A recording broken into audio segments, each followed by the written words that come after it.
Hello students, welcome to the CM classes. Students, today we are going to start a new poem from the book Flamingo. The poem is Aunt Jennifer's Tigers by Adrian Rich. Before you read, पढ़ने से पहले what does the title of the poem suggest to you? suggest मतलब सुझाना, बताना कि कहाँ इस कविता का जो शीर्षक है वो आपको क्या सुझाता है, क्या संकेत करता है. आर यू रिमाइंडेड, क्या आपको याद है of other poems on tigers, कि टाइगर्स के ऊपर कुछ अन्य कविताएं हैं, क्या आपको उनके बारे में कुछ याद है. Students, the poem which we are going to read, ये कविता जो हम पढ़ने जा रहे हैं, इज अबाउट ए वुमेन, वो एक औरत के बारे में है, नेम्ड आंट जेनिफर, जिसका नाम क्या है, आंट जेनिफर है. Whose marriage has not been a happy one, कि जो उसका शादीशुदा जीवन है वो खुश नहीं है. She has suffered at the hands of her husband, वो अपने पति के हाथों बहुत ही ज़्यादा पीड़ित है. She makes pictures of tigers on the panel, वो क्या करती है कि एक पैनल की स्क्रीन के ऊपर क्या करती है, कुछ चीतों को, बाघ को बनाती है. बट परंतु she is in the grip of ordeals, ordeals क्या होता है, difficult words, which have crushed her, उसने क्या है, वो ऐसे कठिन कामों में, ऐसे कष्टों में वो फंसी हुई है. विच हैव क्रस्ड हर, जिसने उसको क्या, कष्ट का मतलब कुचलना, जिसको उसने क्या किया है, कुचला है. She has gone through the tortures of marriage, उसने क्या किया है, शादी के उसने टॉर्चर्स को सहन किया है. She adopts tiger as her idols, वो क्या करती है कि वो क्या करती है, चीतों को अपने आदर्श बना लेती है. And she embroiders tiger on a panel, और चीतों को क्या करती है, एक स्क्रीन के ऊपर उनकी चित्रकारी करती है.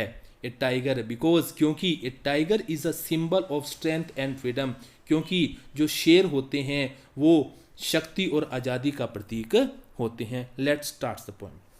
Aunt Jennifer's tiger prance across a screen, aunt Jennifer वो क्या करती है कि एक पैनल के स्क्रीन के ऊपर क्या करती है, कुछ चीतों को बनाती है. प्रेंस का मतलब होता है कूदना. These tigers are jumping on the screen, ये चीते क्या कर रहे हैं कि उस स्क्रीन के ऊपर क्या कर रहे हैं, जंप कर रहे हैं. प्रेंस का मतलब होता है jump. The tigers which she embroiders, जिनको वो एम्ब्रॉयड करती है, वो क्या कर रही है, जंपिंग कर रहे हैं एक स्क्रीन के ऊपर. ब्राइट टोपाज, और ये चीते कैसे हैं, ब्राइट, ब्राइट का मतलब क्या होता है, चमकदार. टोपाज, टोपाज क्या होता है, ए टाइप ऑफ जेम, क्या होता है कि एक तरह का एक नग होता है जिसको पुखराज बोला जाता है, और जो पुखराज नग होता है वो बहुत ही चमकदार होता है. ये चीते कौन हैं, ये चीते कैसे हैं, एक नग की तरह ये चमकदार हैं. डेनिजेंस, डेनिजेंस क्या होता है, सिटीजन्स. और ये चीते कहाँ के निवासी हैं, of A green, of a word of green, मतलब ए वर्ड ऑफ ग्रीन मतलब जंगल, फॉरेस्ट. ये चीते कहाँ के निवासी हैं, एक जंगल के निवासी हैं. Mean these tigers live in jungle, कि ये चीते कहाँ रहते हैं, जंगल में रहते हैं. They do not fear the man beneath the tree, aunt Jennifer ने क्या किए हैं कि उस पैनल के ऊपर कुछ एक वृक्ष बनाया हुआ है, और उस वृक्ष के नीचे कुछ आदमियों को भी उसने चित्रित किया है. वो कहती है कि ये जो चीते हैं, दे मतलब चीते, ये चीते हैं वो उस वृक्ष के नीचे, बीनीथ मतलब नीचे, उस वृक्ष के नीचे खड़े हुए आदमियों से डरते नहीं हैं.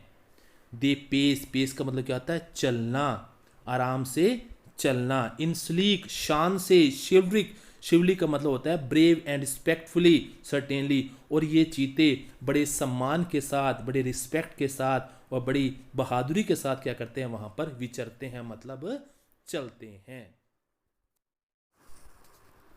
Aunt Jennifer's fingers fluttering through her wool, fluttering का मतलब क्या होता है, कांपना, मतलब ट्रेम्बल. कि आंट जेनिफर्स की जो फिंगर्स हैं वो क्या कर रही हैं, कांप रही हैं. कहाँ से कांप रही हैं, थ्रू हर वूल, अपनी ऊन से कांप रही हैं. Find even the Ivory, Ivory का मतलब क्या होता है, हाथी दांत. नीडल मतलब सुई.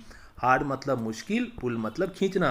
कि उसके लिए, मतलब जो उसकी उंगलियां हैं इतनी ज़्यादा कांप रही हैं कि उसके लिए जिस पैनल के ऊपर वो चीतों को बना रही है, शेरों को बना रही है, उसके अंदर से उस ऊन को खींचना उसके लिए क्या हो रहा है, बड़ा ही मुश्किल हो रहा है। बिकॉज, क्योंकि उसके लिए ऐसा क्यों मुश्किल हो रहा है, because she is very old and weak, क्योंकि आंट जेनिफर बड़ी ही कमज़ोर है और बूढ़ी है, और इसलिए उसके लिए क्या करना कि पैनल से हाथी दांत की सुई को खींचना बड़ा ही क्या हो रहा है, मुश्किल हो रहा है।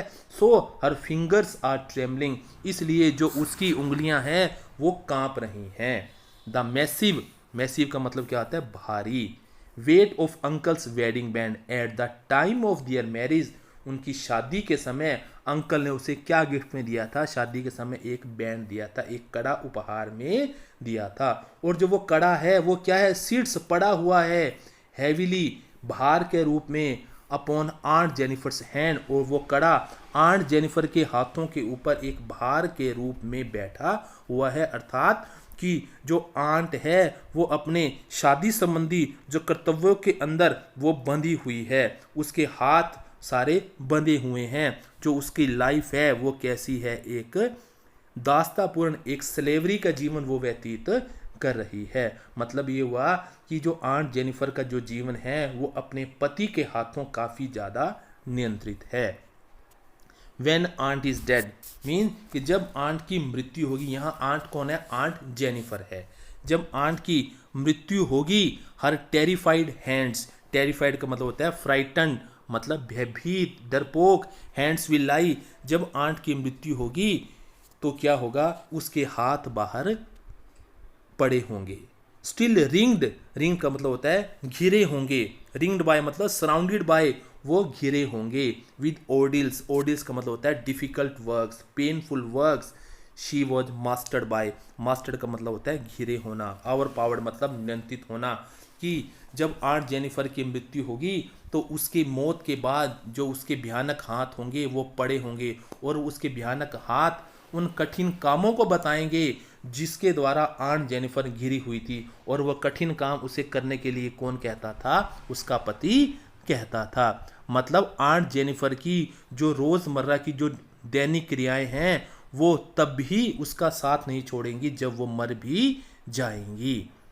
द टाइगर्स, लेकिन क्या होगा, जो टाइगर्स होंगे, जो चीते होंगे इन द पैनल, जो उसने पैनल पर बनाए हैं, दैट शी मेड, जो उसने बनाए थे, will go on prancing, prancing का मतलब मैंने आपको पहले बताया था जंपिंग, वो कूदते रहेंगे, वो जंप करते रहेंगे। कैसे होंगे वो, प्राउड, बड़े ही गर्व के साथ, एंड अनअफ्रेड, और बिना किसी से डरे हुए वो कूदते रहेंगे। कहने का मतलब क्या है कि जो टाइगर्स हैं वो शक्ति का प्रतीक हैं, बहादुरी का प्रतीक हैं, गर्व का प्रतीक हैं, वो कूदते रहेंगे। लेकिन जो बेचारी आंट जेनिफर होगी जिसने उसको क्या किया है, बनाया है, वो क्या पड़ी होगी, बेजान, वो लाइफलेस पड़ी होगी, and would be gone for ever, और हमेशा के लिए चली जाएगी। लेकिन जो उसके द्वारा बनाए गए जो चीते होंगे वो हमेशा के लिए क्या करते रहेंगे, कूदते रहेंगे बिना किसी से डरे हुए।